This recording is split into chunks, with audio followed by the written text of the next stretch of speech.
So ayan, maulan pa rin hanggang ngayon. Ayan, malakas-lakas pa rin ng ulan. So ayan, dahil maulan, mabagyo, mabaha, malamig, syempre, ano bang hinahanap natin kapag mga ganitong panahon? Syempre, matik kayakap yan, di ba?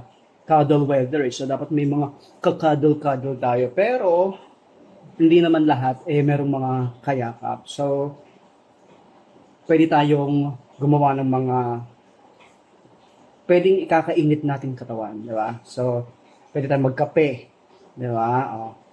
Pero ngayon, magluluto tayo ng sopas, mainit-init na sopas. So, ayan.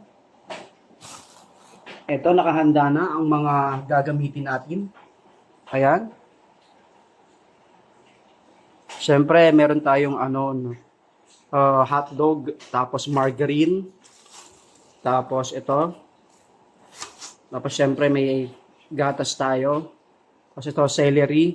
Sabi ni ate sa palengke, masarap daw may celery pag humihigop ng sabaw. Tapos ito, itong manok.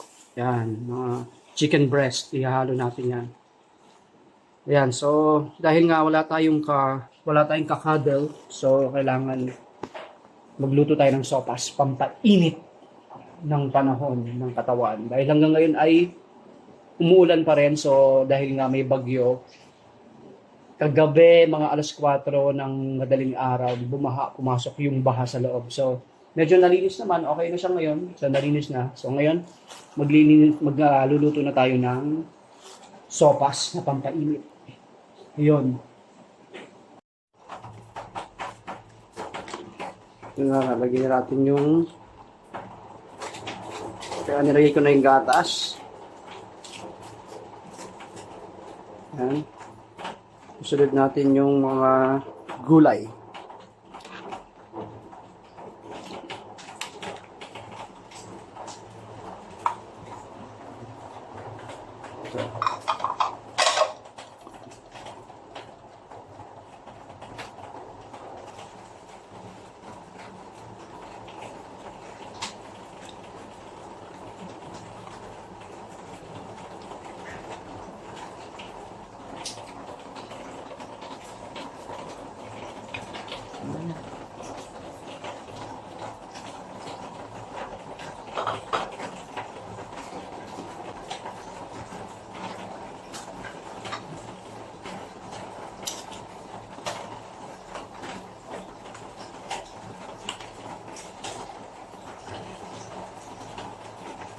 Malapit na po yan, mga ilang minuto na lang.